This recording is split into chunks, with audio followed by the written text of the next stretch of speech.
નમસ્કાર વિદ્યાર્થી મિત્રો, આજે આપણે આ વિડીયોમાં એનએમએમએસ એક્ઝામ 2025 અંતર્ગત જે પીએટી ભાગ છે જેમાં સામાજિક વિજ્ઞાનના કુલ 90માંથી 35 માર્કના પ્રશ્નો પૂછાય છે. તો તેના અભ્યાસ માટેની મોસ્ટ આઈએમપી વર્કશીટનું આજે આપણે સોલ્યુશન કરશું.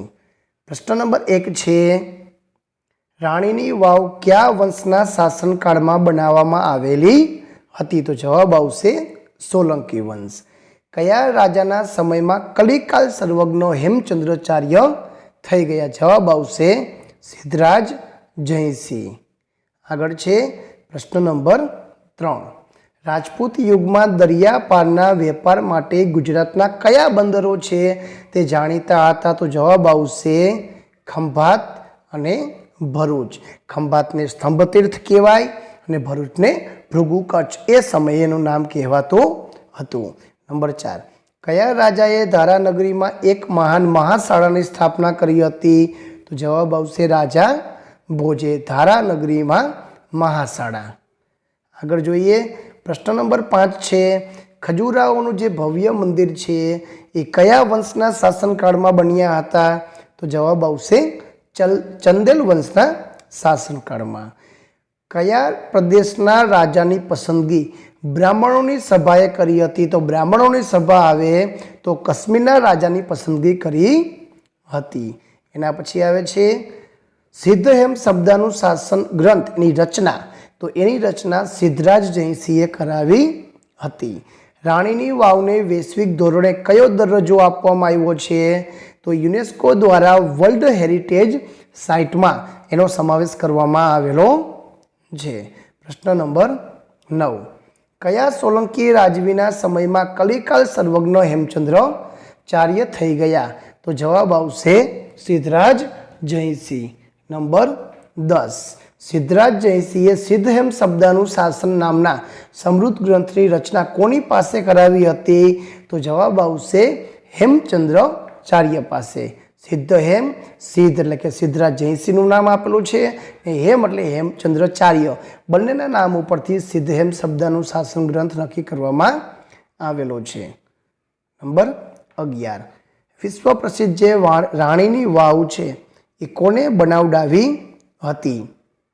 જવાબ આવશે રાણી ઉદયમતીએ. નંબર 12,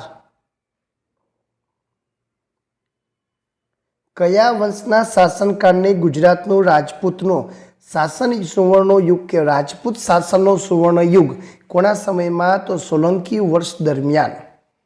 આંધ્રના ભોજ તરીકે કોને ઓળખવામાં આવે છે? તો કૃષ્ણદેવરાયને આંધ્રના ભોજ તરીકે ઓળખવામાં આવે છે.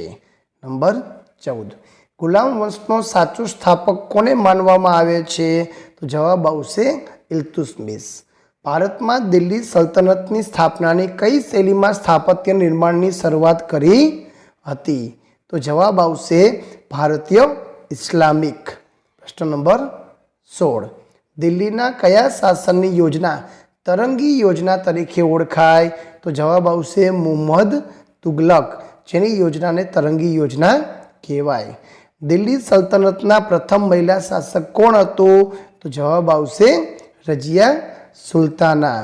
આગળ જોઈએ ઈસવીસન 1192માં શિહાબુદ્દીન ઘોરી અને પૃથ્વીરાજ ચૌહાણ વચ્ચે ક્યાં યુદ્ધ થયું હતું? તો જવાબ આવશે તરાઈના જંગલોમાં, તરાઈના મેદાનમાં તરાઈનું યુદ્ધ થયું હતું.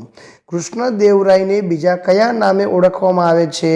તો કૃષ્ણદેવરાયનું બીજું નામ છે આંધ્રપ્રદેશના ભોજ તરીકે ઓળખવામાં આવતું. અહીં ભોજ શબ્દ આવશે વિદ્યાર્થી મિત્રો, સુધારી લેજો.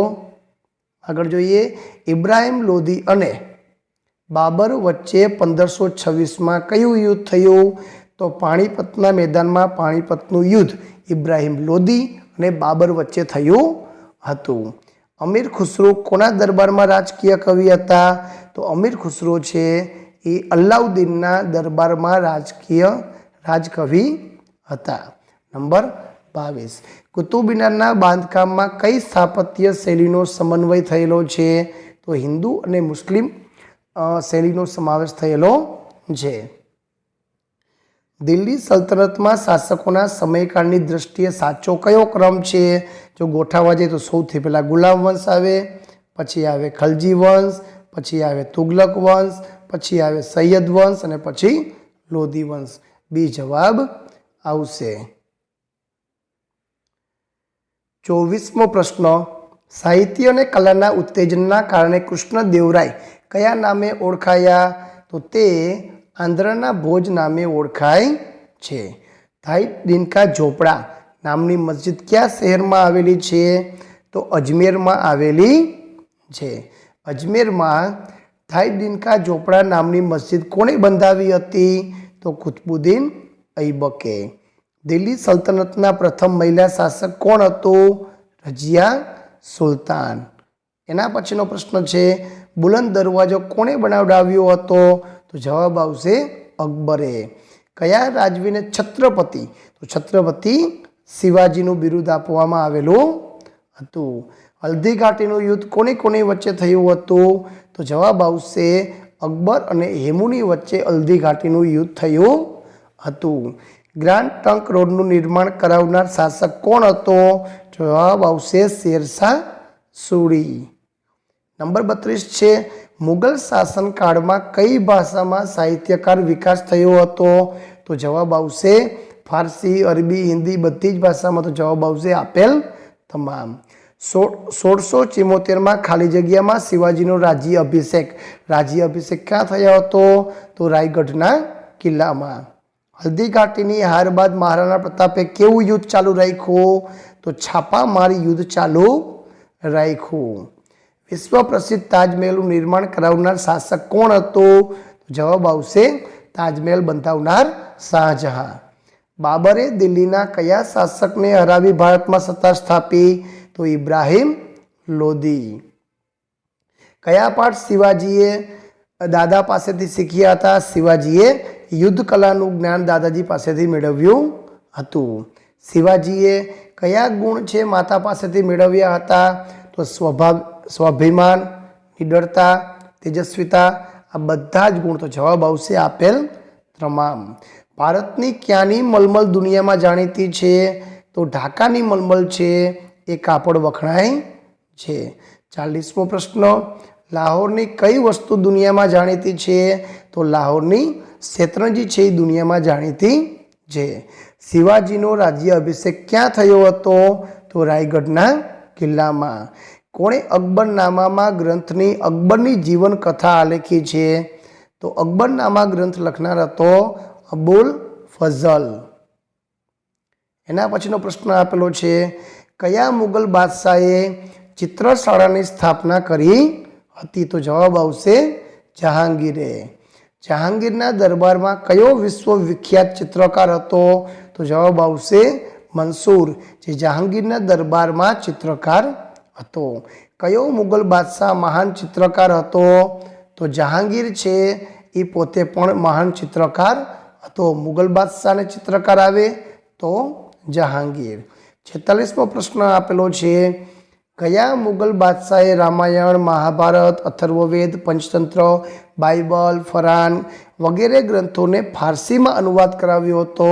કયો મુગલ બાદશાહ? તો જવાબ આવશે અકબરે. દીન એ ઇલાહી આ નામના સંપ્રદાયની સ્થાપના કોણે કરી હતી?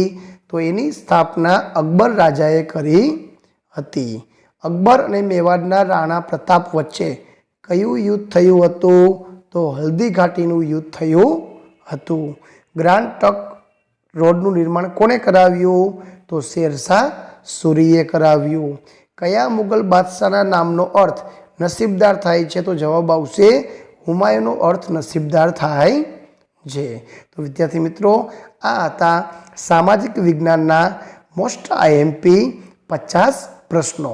આવો ભાગ નંબર 2 મેળવવા માટે અમારી ચેનલને સબસ્ક્રાઈબ કરો, બાજુમાં આપેલું બેલ આઇકન દબાવો, જેથી કરીને પાર્ટ બી PAT શૈક્ષણિક યોગ્યતા કસોટીમાં જે ગણિત, વિજ્ઞાન અને સમાજના પ્રશ્નો પૂછાય છે એના વિડીયો તમને ઝડપથી મળી શકે. વિડીયો ગમે તો લાઈક કરજો, અમારી ચેનલને સબસ્ક્રાઈબ કરજો. આભાર, ધન્યવાદ.